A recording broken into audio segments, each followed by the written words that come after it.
Kabayan, ilang taon ka nang nagbe-birthday dito sa ibang bansa?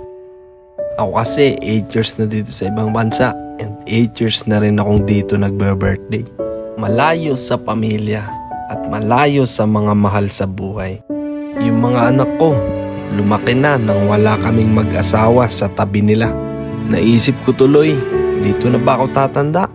Or uuwi na kami sa Pilipinas upang doon na lang ipagpatuloy ang aming mga pangarap. Ngayong araw ay birthday ko na naman. At eto, ganito na lang namin ise-celebrate ni Mrs. ang aking kaarawan. Okay na to, kesa naman magpainom at magpa-party pa ako. Nakamenos gastos pa. Ilalaan ko na lang yung pera sa mga bagay na pangangailangan ng mga anak namin. Marahil maraming OFW makarelate o marahil marami din namang hindi.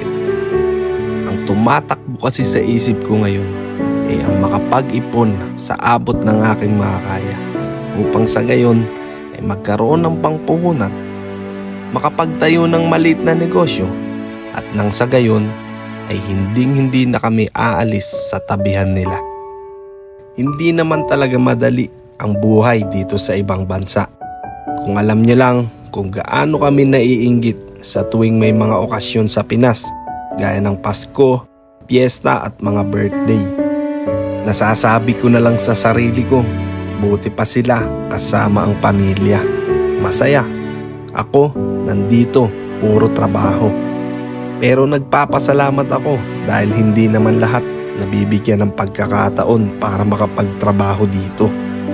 Ang maipapayo ko lang sa mga kapwa ko OFW at sa mga empleyado sa Pinas na magpasalamat tayo at makontento sa mga bagay na pinagkaloob sa atin.